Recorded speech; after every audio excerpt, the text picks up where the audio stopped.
There are two main factors that are slowing down electric vehicle adoption. First factor is price, because electric vehicles do cost more than comparably equipped combustion vehicles.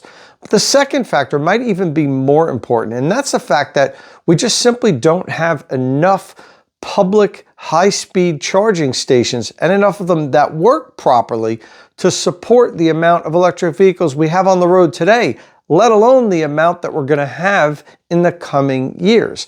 Now, most automakers are doing something about it in one way or another. No automaker has done as much as Tesla has by investing billions in the Supercharger network. It's the most prolific and best managed DC fast charging network in the world. However, Rivian is doing something that no OEM, including Tesla, is doing to help improve the state of public DC fast charging.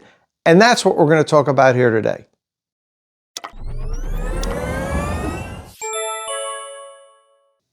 Okay, so we need more high-speed public DC fast chargers. We actually need to blanket the country with them before we really start to accelerate electric vehicle adoption. And a lot of automakers are working to that end. I mentioned Tesla with the Supercharger network, and Tesla's unique because they have such a comprehensive and well-oiled machine in the Supercharger network that you almost have to put it in another class. It's that good.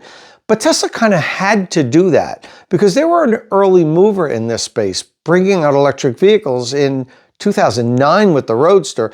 The real sea change came in 2012 when they launched the Model S, and that's when they really started focusing on public charging. They understood at the time that if they didn't have the chargers, people wouldn't buy the cars. And to their credit, they went out and did it. They did something that no other company said was even possible by building this network.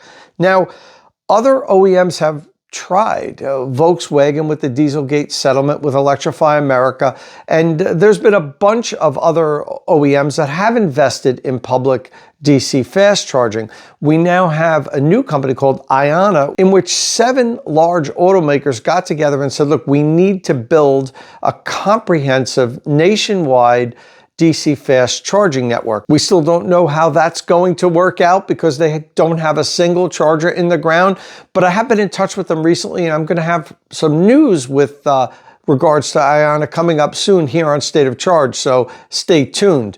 But that's the easiest answer is, okay, let's just throw a ton of money and put these chargers in the ground.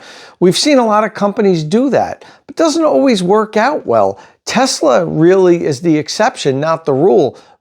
State of Charge is powered by Qmerit.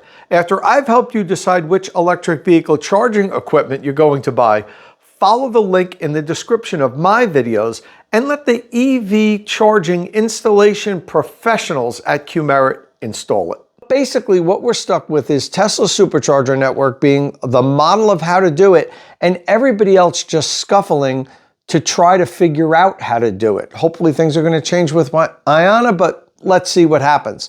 And Rivian is building their own network. They plan to have 3,500 DC fast chargers in, I think it's 600 sites by the end of this decade. So they're also investing in DC fast charging and level 2 charging with their own network. But I'm really here today to talk about something else that Rivian is doing, which nobody else is doing. And that's helping customers understand which of these stations actually work well.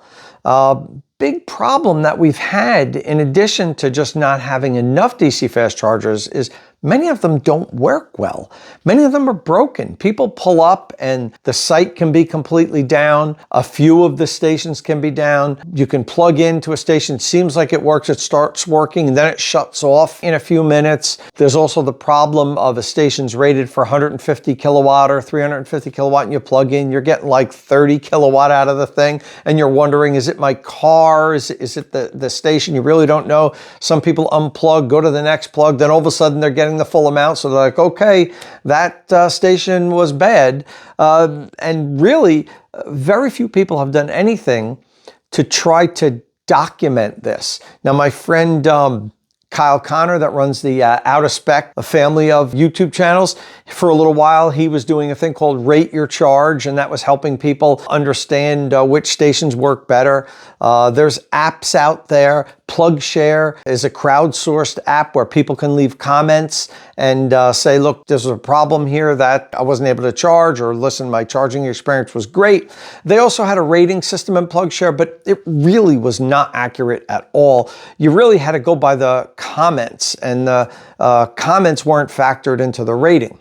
But about 2 months ago, Rivian announced that they were going to have a software update that was going to include public charge ratings in their nav system. And what they did was they integrated this based on months of Rivian customer data. They had been grabbing all that data from their customers, charging at all different charging stations, and formulated a score for the charging station.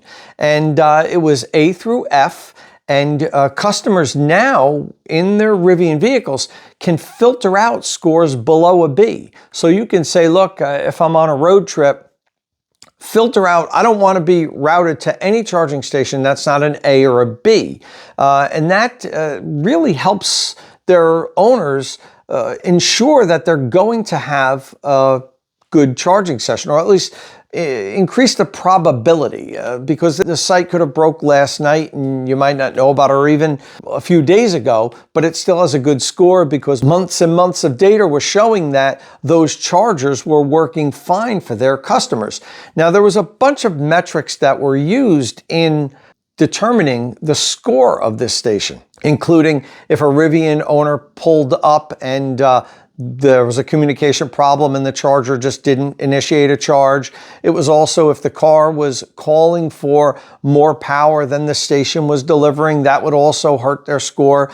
They used a few metrics to do this rating, and then left it up to the drivers to decide if they want to filter out the low scoring stations or include them in the map, and then maybe they could make a decision at the time that they're driving and deciding to go somewhere. They could look at it and say, well, yeah, that's a D. I'm probably not going to go there. Let me pick another station that's local if they're on a road trip. And that helps give the driver confidence that the charging station they select on a road trip has a high probability of working properly. When this new charger reliability score feature came out about 2 months ago, I had Rivian's VP of software, Wasim Ben Sayed, on State of Charge to talk about it. But Wasim also made a video which I think came out really well and explains exactly how this new feature works. So let's take a look at that. Introducing the Rivian charging score. We build the score based on the wealth of connected data that we collect from our fleet. The network uptime, the number of successful charging sessions, the charger peak performance. I'm here at our beautiful factory in Normal, Illinois, and then I'm planning a trip to our space in Nashville. Let's see what the trip planner gives us. The first stop, Electrify America in Illinois, charger rated B.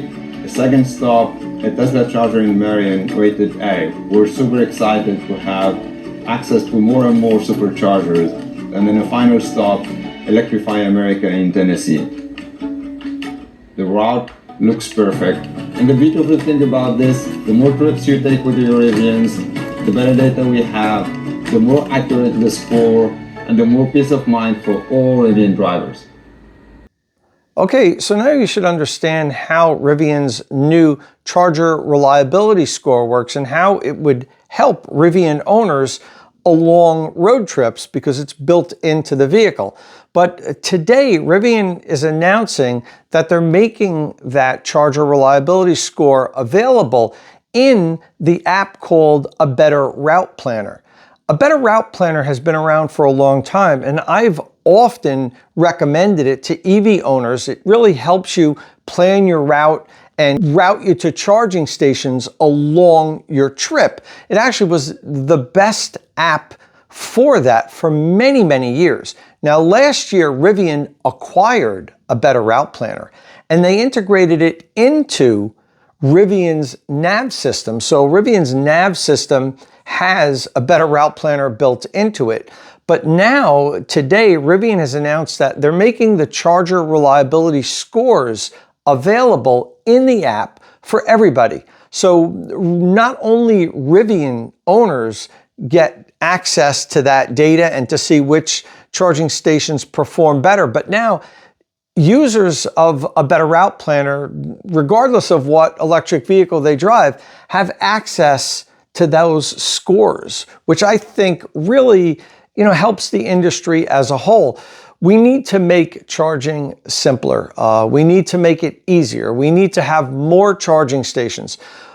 But just putting chargers all over the place doesn't help if they don't work. And currently, we've got a big problem with public high-speed charging. Many of the stations are broken, sometimes for many months at a time.